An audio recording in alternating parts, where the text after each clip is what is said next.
Grief brings out two kinds of people, those who cling to love, and those who cling to control. My Aunt Cheryl chose control. The day my grandmother passed, the house felt heavier than air, like the walls themselves were holding their breath. Everyone was moving around in slow motion, whispering condolences, passing tissues, making casseroles no one would eat. But Cheryl? She was moving with purpose. Collecting papers. Gathering keys. Tucking folders under her arm as if she were scooping up pieces of a broken empire. At first, I didn't notice what she was doing. I was too lost in my own grief. My grandmother, June Carter, wasn't just family, she was the woman who raised me through every storm.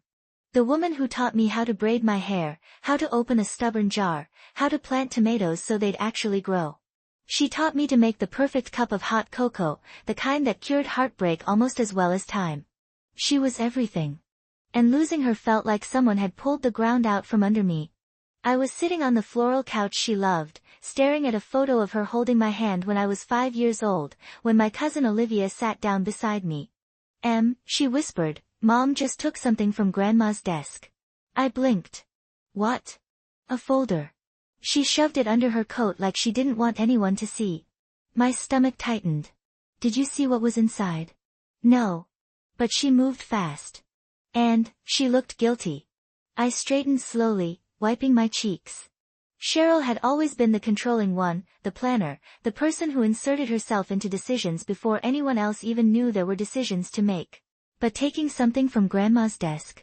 On the day she died? That wasn't planning. That was secrecy. And secrecy always has purpose. I stood and scanned the room for Cheryl. She was by the kitchen doorway, talking too brightly to another relative, the edges of a manila folder peeking out from under her cardigan. My chest tightened with suspicion. Olivia, what if, I know, she whispered. But don't say anything now. She was right. Not today. Not when the room still smelled like lilies and grief. But I watched Cheryl for the rest of the day. She clutched that folder like it was treasure. She kept it pressed against her body. Every time someone came within arm's reach, she moved away. She even took it with her to the bathroom. And every time someone mentioned Grandma's will or estate, she changed the subject. That night, when the guests left and the house grew quiet, I went to the study.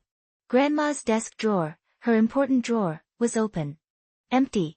The will had been there for years. Grandma told me so herself. Not as a secret, but as reassurance. Everything is written down, she'd say. No one will have to fight. But now. The drawer was empty, and the one person who shouldn't have it, did. My heart sank. I wasn't ready for a fight. Not while grief was still sitting heavy in my lungs. But something in my bones told me this wasn't going to stay peaceful for long. The first hint of trouble a week passed. Then 2. Then 4. No meeting. No lawyer calls. No updates. No mention of Grandma's estate. Every time I politely asked Cheryl about next steps, she brushed me off. Oh, we're still grieving. It's too soon. You're young, Emily. You don't need to worry about these matters. I'll let everyone know when the time is right. The phrases stung more each time. Young. Naive. Uninvolved. She kept using the same tone adults use when children ask questions at the dinner table, dismissive, sweet, patronizing. But I wasn't a child. I was 29. I handled bills, worked full-time, and ran my own life. And more importantly, Grandma trusted me. She always had. Each time Cheryl dismissed me, a quiet spark grew inside my chest. It wasn't anger. Not yet. More like, alertness. Awareness. Something wasn't right. Olivia texted me one night, Mom won't tell me anything about the will. She keeps locking her office. She's hiding something. I stared at the screen, feeling my pulse pick up. Grandma never believed in secrecy. She believed in kindness. Fairness. Order. If Cheryl was hiding the will, she wasn't just disrespecting family, she was disrespecting her own mother. The breaking point 6 weeks after the funeral, I finally confronted her. She was in her dining room, organizing a stack of papers with a glass of red wine beside her. I recognized the corner of the manila folder sticking out. Aunt Cheryl, I said, steadying my voice, I need to see Grandma's will. Her eyes darted to the folder. Emily, this. Is not the time, it's been 2 months. We're all still healing. I shook my head. We can heal and handle responsibilities. Grandma wanted things done properly. Cheryl crossed her arms. Emily, you need to understand your role. You're not central in these matters. The words punched me in the chest. Not central. Not important. Not relevant. She said it so casually, as if I should agree. My voice tightened. I loved her just as much as you did. She sighed dramatically. This isn't about love. This is about experience. Age. Responsibility. There it was. That familiar dismissal. Her voice softened with false sympathy. You're young, sweetie. You don't understand how estates work. My cheeks warmed. My throat burned. But I swallowed it. I didn't shout. I didn't cry. I didn't argue. Soft emotional revenge isn't about exploding. It's about absorbing the blow so you can deliver truth later with precision instead of anger. I simply said, Grandma trusted me. Cheryl froze for half a second, just long enough to reveal guilt. Then she forced a smile. Of course she did. But trust doesn't mean involvement. Something inside me clicked. She wasn't going to give it up. Not willingly. She had hidden the will. She was controlling the timeline. She was controlling the narrative. And if I didn't act, she was going to rewrite the story entirely. The moment everything shifted that night, I sat on the edge of my bed and realized something. Silence wasn't going to save Grandma's wishes. Soft doesn't mean passive. Soft doesn't mean weak. Soft means steady. Soft means patient. Soft means controlled enough to act with intention instead of anger. I grabbed my phone, opened my contacts, and selected the number Grandma told me to call if anything ever seemed off. Attorney David Hensley. Her lawyer. The man who helped draft her will. He picked up on the second ring. Emily? Is everything all right? I took a breath. My aunt has the will, I said quietly. And she won't release it. There was a sharp pause on the other end of the line. Bring her to court, he said. Immediately. And that's when I knew, this wasn't just a family disagreement. This was about to become a reckoning. Not loud. Not dramatic. A soft, emotional unraveling of truth that Cheryl would never see coming, until the judge forced her hand. Attorney David Hensley didn't waste time. The morning after I called him, he invited me to his office. His building was quiet, almost too quiet, the kind of quiet where truth sits waiting, patient and heavy. He greeted me with a warm, steady handshake. Emily, your grandmother trusted me deeply. If she left instructions, they weren't meant to be ignored. Just hearing someone talk about Grandma with that kind of respect made my eyes sting. I swallowed the emotion and nodded. I don't know what Cheryl is doing. But she's hiding something. I know she is. David tapped his fingers thoughtfully on his desk. Your grandmother updated her will 18 months ago. She filed everything legally. Witnesses, notary, the works. She intended full transparency. He paused. If Cheryl removed the document from the house without giving notice, that's a violation. My stomach sank. She said she'd let us know when the time was right. His voice hardened. The time was the week after your grandmother passed. Not 2 months later. I exhaled shakily. I wasn't crazy. My instincts weren't wrong. Something was off. David leaned forward. Do you know why she's delaying? I hesitated. I don't know for sure. But every time I ask, she shuts me out. She treats me like I'm a child who shouldn't be involved. His expression softened.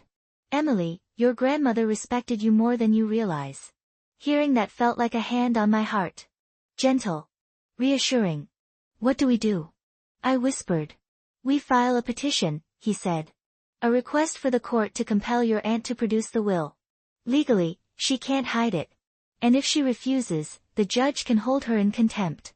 My breath caught. Isn't that extreme? This situation is already extreme, he said calmly. You're simply protecting your grandmother's wishes. I nodded slowly. It wasn't revenge. It wasn't spite. It was responsibility. Soft emotional revenge isn't about hurting someone. It's about choosing truth over convenience. Love over silence. Integrity over fear.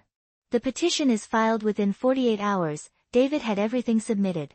He handled the paperwork with the confidence of someone who'd done this before, and perhaps expected it would happen again. 2 days later, Cheryl received notice of the court order. And she exploded. She called my phone over and over, 12 times in one morning. I didn't pick up. I didn't trust my calm. I didn't trust her words. The 12th call, however, was a voicemail. Her voice was venom dipped in honey. Emily, I cannot believe you dragged the family into court. Your grandmother would be heartbroken. This is embarrassing. Reckless. You are too emotional to understand what you've started. Too emotional. The same words people use when they want to silence you. I deleted the voicemail. My grandmother once told me, people call you emotional when they're scared of the truth you bring to the room. Now I understood. The days leading to court the next few days felt long. Heavy. Cheryl avoided me. Olivia gave me updates in whispered messages. She's losing sleep. She keeps locking the office. She's shredding papers that aren't even hers. She's panicking, Really panicking. I didn't gloat. I didn't celebrate. I just waited. Quietly. Steadily. Holding my ground the way Grandma had taught me. Meanwhile, Cheryl was unraveling. She cancelled family gatherings. Told my mother lies about me, starting trouble. Accused me of betraying her trust. Even suggested I needed a long break from the family. But with each lie, each excuse, each twist of the narrative, she revealed the truth she was trying so hard to bury. She didn't fear the court. She feared the will. The day in court, the courthouse smelled faintly of paper and floor polish. The kind of place where secrets cracked open whether you wanted them to or not. Cheryl walked in wearing her best pearls, her chin lifted as if pride could cover guilt. She avoided my gaze entirely. Olivia sat behind her, eyes wide, clearly terrified but supportive. My mother sat beside me, squeezing my hand with a nervous kind of love. And when Cheryl's name was called, she stepped forward like she wasn't the one the judge summoned, like she had chosen to be here. Judge Whitman, a calm man with sharp eyes, looked at the paperwork. Miss Carter, he said, we've received a petition stating you have possession of your mother's will and have not released it to family or legal counsel. Is that correct? Cheryl smiled tightly. Your Honor, I simply needed more time. We were grieving. I felt it would be insensitive to rush into legalities. The judge stared at her for a long moment. You do understand it is illegal to withhold a will? Her smile faltered. I didn't withhold anything. I plan to share it eventually. Eventually is not a timeline the law recognizes. Cheryl swallowed. Judge Whitman continued, do you have the will with you today? A silence fell. Thick. Uncomfortable. Exposing. My heart pounded in my ears. Cheryl's eyes flicked toward her bag. The judge raised an eyebrow. Miss Carter. She hesitated. Just long enough to confirm everything. Finally, with stiff fingers, she reached into her purse and pulled out the manila folder she'd guarded like treasure. My throat tightened. There it was. The will she hid. The will she stole. The will she tried to keep buried. She placed it on the table reluctantly. Judge Whitman tapped his pen. Thank you. Please open it. Her hands shook. She didn't want to open it. Not because of grief. But because of what was inside. Because of what it meant. This wasn't about Grandma anymore. This was about losing control. Slowly, painfully, she unfolded the flap. The courtroom leaned in. My breath hitched. Olivia squeezed her hands together. My mother stared straight ahead. And with trembling fingers, Cheryl opened the will her mother wrote with intention, love, and clarity. The room holds its breath, the judge nodded. Now, please read the first line aloud for the record. Cheryl's voice cracked. She stared at the paper. And I knew, in that tiny pause, that everything was about to change. Because Cheryl didn't just hide the will. She hid the truth. And now, truth had been legally, publicly, irrevocably forced into the light. Everything she buried was about to rise. The courtroom was so silent I could hear the soft buzz of the ceiling lights. Even the air felt tense, like it knew something was about to break open. Cheryl stared at the document in her hands, her face tightening as her eyes skimmed the first line. I saw it happen, the moment her expression cracked, just slightly. The moment her jaw clenched. The moment she realized she could no longer control the narrative she'd built so carefully. Judge Whitman watched her calmly. Ms. Carter, read the opening line. Her throat bobbed. I can't. You must, he said gently. It is part of the legal record. Those words, you must, cut through all her layers of resistance. Her fingers trembled as she lifted the will closer. Her voice came out small, thin, like air passing through a crack in a wall. I, June Marie Carter, leave primary authority of my estate to my granddaughter, Emily Rose Carter. The room didn't gasp. It didn't explode. It didn't erupt. It just stopped. Completely. Cheryl blinked hard. This must be a mistake. She wrote this fast. She wasn't thinking clearly. Judge Whitman raised a hand. Ms. Carter. Continue. She inhaled shakily and read the next line. Emily is to serve as executor. Her judgment is final on all matters regarding my home, my accounts, and my personal property. My heart thudded gently, not with triumph, but with grief. With love. With an ache so deep I had to sink both feet hard into the floor to keep myself steady. This wasn't about winning. It was about being seen. Being trusted. Being chosen by the woman who taught me everything gentle that lived inside me. She trusted me. And Cheryl knew it. The family's reactions. Olivia silently mouthed the word wow, her hand covering her mouth. My mother's eyes shimmered with tears she wasn't ready to let fall. And Cheryl? She stood frozen in a way I'd never seen. Like someone pulled the ground out from under her pride. Like she'd built a tower of assumptions so tall she forgot to check the foundation. The judge nodded. Continue, please. Cheryl's eyes moved, and her voice quivered again. I love all of my children and grandchildren, but Emily listens. Emily understands my heart. And she will protect what matters to me. The courtroom grew so heavy with emotion I could feel it pressing against my ribs. Grandma's words were soft. But they landed like truth always does, quietly, steadily, and with impossible weight. A tear slipped down my cheek. I didn't wipe it away. Cheryl tries one last time. Cheryl slammed the paper down. This is ridiculous. Emily is young. She's emotional. She's too attached to make proper decisions. The judge leaned forward. Ms. Carter, this document was notarized 18 months ago. Your mother was declared fully competent. She signed with witnesses. But, he held up a hand. There is no but. Your mother made her choice. Cheryl's eyes darted wildly, at me, at the judge, at her daughter, at her hands as if they could undo the ink on the page. She didn't tell me, Cheryl whispered. She told me I was the responsible one. Judge Whitman responded with a voice gentle but firm. Parents sometimes trust different children in different ways. Perhaps she trusted you to follow instructions. And she trusted Emily to understand them. A soft, audible exhale slipped from my mother. Olivia's eyes glistened. Cheryl sank into her chair, hands limp, shoulders lowered. For the first time, she didn't look angry. She looked lost. Because she hadn't just lost control. She'd lost the narrative she built around herself, the belief that she knew best, that she was the responsible one, that she was the natural heir. And underneath that belief was something she'd never admitted, fear. Fear of being overlooked. Fear of not mattering. Fear of being second to someone she underestimated. The judge takes over. Judge Whitman cleared his throat. Ms. Carter, the court orders you to release the will, all related documents, all property keys, and all relevant financial records to the executor, Emily Carter, within 72 hours. Cheryl looked like she'd been slapped. Her lips parted. Her voice shook. Your Honor, please. She can't handle this alone. I inhaled softly, then spoke for the first time since entering the courtroom. I'm not alone. My voice didn't shake. It didn't rise. It didn't break. It was calm. Clear. Grounded. I have legal guidance. I have family support. And I have my grandmother's wishes.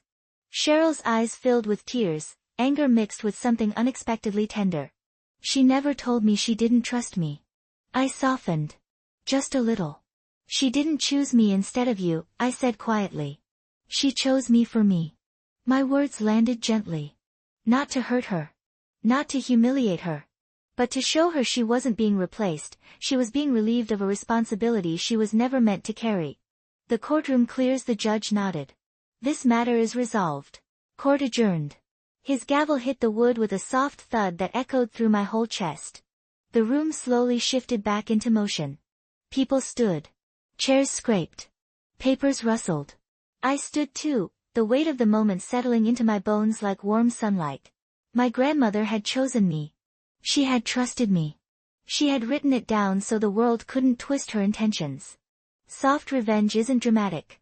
It's clarity whispered in a room where everyone once talked over you.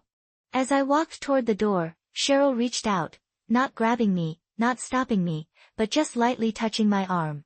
Emily, she whispered, her voice fragile, I didn't think she saw you that way. I turned to her, meeting her eyes. The anger she'd walked in with was gone. In its place was something raw. Human. A little scared.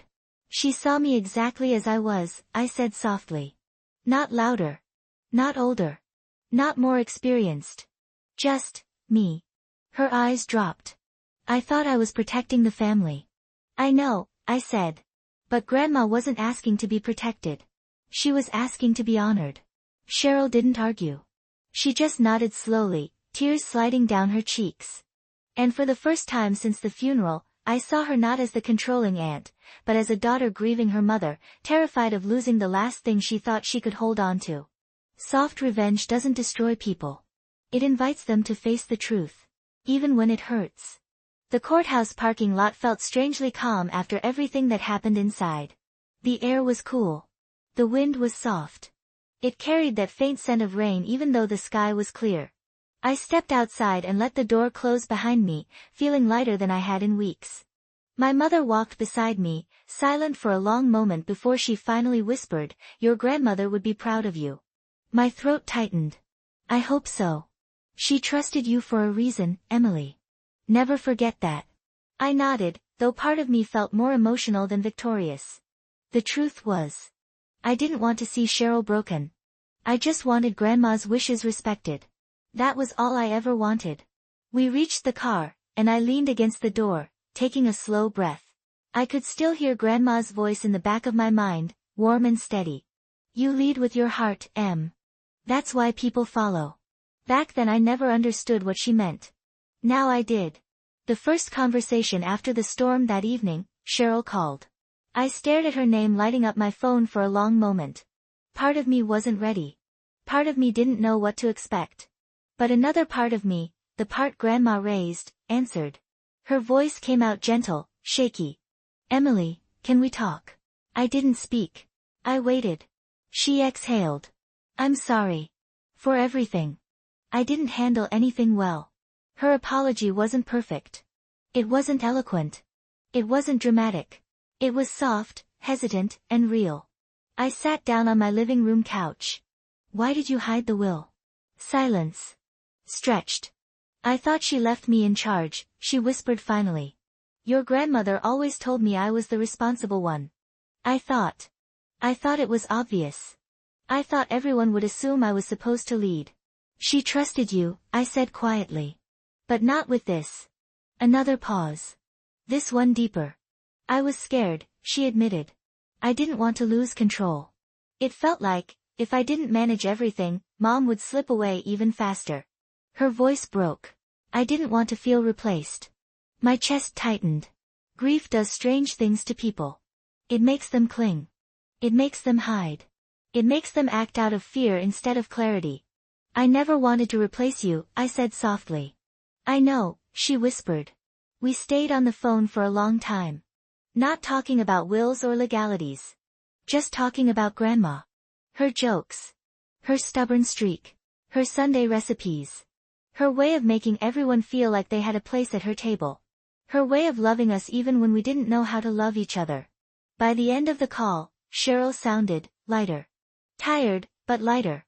Thank you for listening, she said. I didn't deserve your patience. Your family, I said. And Grandma loved you. That was enough. Sorting through what was left behind 3 days later, Cheryl showed up at Grandma's house to help me organize her belongings. She came alone, without the armor she usually wore. No flawless hair. No heavy jewelry. No stiff posture. Just a woman grieving her mother. We worked in small silence at first. Folding clothes. Sorting books. Opening drawers filled with old letters. Discovering recipes written in her neat handwriting. Finding photos that made both of us stop and smile. Every item held a memory. Some loud. Some small. Some so familiar it hurt. While packing one of the boxes, Cheryl paused. She held up a tiny crocheted angel Grandma kept on her nightstand. "Mom made this the night Olivia was born," she whispered. "She stayed up until 3 in the morning." I stepped closer. "She made one when I graduated high school. She said it was a shield of softness." Cheryl laughed quietly, the first genuine laugh I'd heard from her in months. "She always had a poetic way of comforting people. She always knew what we needed," I said. Cheryl nodded. "Even now."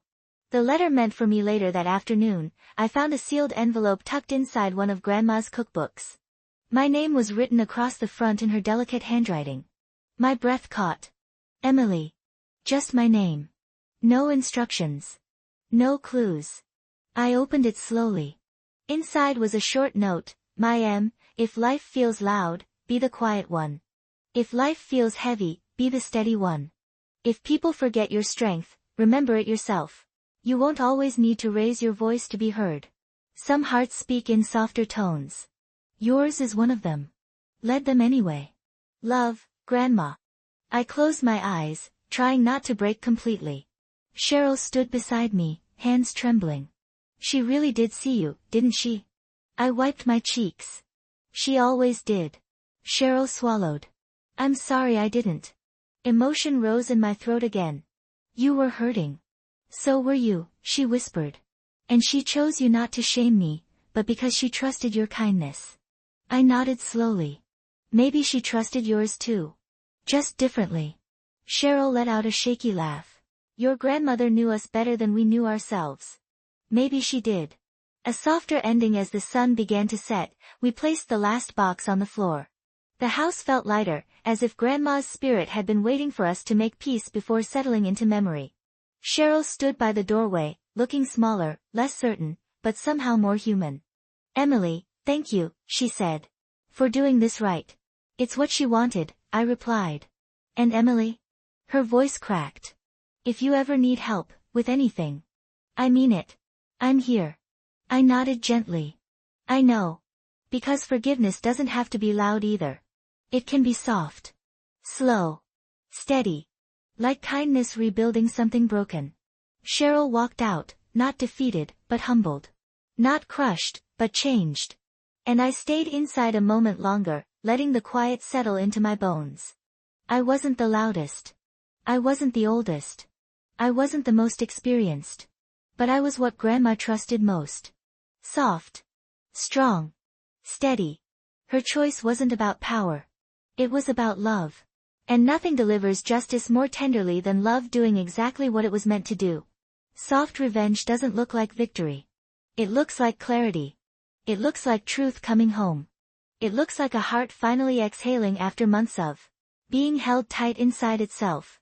And that's what the weeks after the courtroom felt like. Not triumph, not superiority, just release. A soft undoing of everything that had been twisted, a soft rebuilding of everything that mattered. Cleaning out the last room. It was a Thursday afternoon when I returned to Grandma's house for the final box, the last room still untouched. Her sewing room. Sunlight streamed through the lace curtains, dust dancing in the quiet air. Every corner of the room felt alive with her presence, colorful threads neatly hung on hooks, fabric folded with precision, jars of buttons she'd collected over decades. I sat on the small wooden stool she used when hemming dresses and let the room hold me for a moment. That's when I found it. A little notebook tucked beneath her sewing machine. The cover was soft, worn from years of use. Inside, in Grandma's looping handwriting, were small entries dated months apart. Thoughts. Reminders. Memories. But one page stopped me. Emily is gentler than she realizes. Strength doesn't always raise its voice. Sometimes it whispers and changes everything. I pressed the page to my chest and breathed. She knew me better than I knew myself. The unexpected visitor. As I collected the last of the supplies, I heard a knock on the open door. Cheryl stood there, holding 2 steaming cups from the cafe down the road. "Coffee?" she said softly. I blinked, surprised. "Sure." She stepped inside cautiously, as if entering sacred space, and maybe she was. She handed me a cup and looked around. I haven't been in here since Mom made Olivia's prom dress. I smiled faintly. She kept the extra fabric. It's in that box. Cheryl laughed quietly. Of course it is. She never threw away a scrap of memory. We didn't talk about the will. We didn't talk about the courtroom. We didn't talk about the months of silence and suspicion. We talked about Grandma. Her sewing mistakes. Her stubborn ways. How she used to hum old songs under her breath while stitching. And then, out of nowhere, Cheryl said quietly, I was wrong. I looked up. She swallowed. I hurt you. And I hurt Mom's wishes. I didn't mean to, but I did. I let the words settle. Not sharp. Not dramatic. Just honest. I know, I said gently. Her eyes watered. I was scared. Losing her made me cling to whatever I could control. And when I saw how close she was to you, it made me panic. My heart softened. Grief makes us do strange things. It does, she whispered. But you didn't. You stayed steady. She wiped her cheek.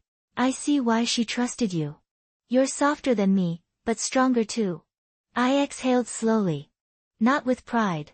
With something closer to gratitude. And release. Thank you, I said quietly. That means a lot. Cheryl nodded. I want us to be okay. Truly. We can be, I said. Soft doesn't mean weak, you know. She smiled sadly. I'm learning that, from you. Letting the house breathe again together, we packed the last spool of thread, the last ribbon, the last button jar. When we finished, the sewing room looked almost untouched, still warm, still filled with Grandma's spirit, but at peace. Cheryl helped me carry the boxes to my car. At the driveway, she hesitated. Emily? Yeah. Thank you for not embarrassing me in court, she said softly. You could have yelled. You could have attacked me. You could have made a scene. I shook my head gently. That's not what Grandma would have wanted. She smiled faintly. She always said you were her calm. I felt my eyes sting again. And you were her fire. Cheryl laughed under her breath. Fire can destroy, but it can warm too. It can, I agreed. She hugged me, really hugged me, for the first time since the funeral. Not out of guilt. Not out of fear. But out of love. A soft apology wrapped in arms. A soft forgiveness given back. The emotional revenge that changed everything. People think revenge has to be sharp, loud, cutting. But there's a kind of revenge that doesn't hurt anyone. A kind that doesn't aim to break, but to open. It happens when truth wins quietly. When gentleness outlasts cruelty. When softness outshines manipulation. When love outlives control. My revenge wasn't destroying Cheryl. It was showing her she never needed to fight me. It was reminding her that being chosen doesn't mean someone else is rejected. That love isn't finite. That legacy isn't a competition. It was guiding her back to the version of herself she lost in grief. That's what soft revenge is. Not a slap. A mirror. A bridge.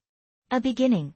The final closure. As I turned the key in my car and prepared to drive away, I glanced at the house one more time. Grandma's house. My house now.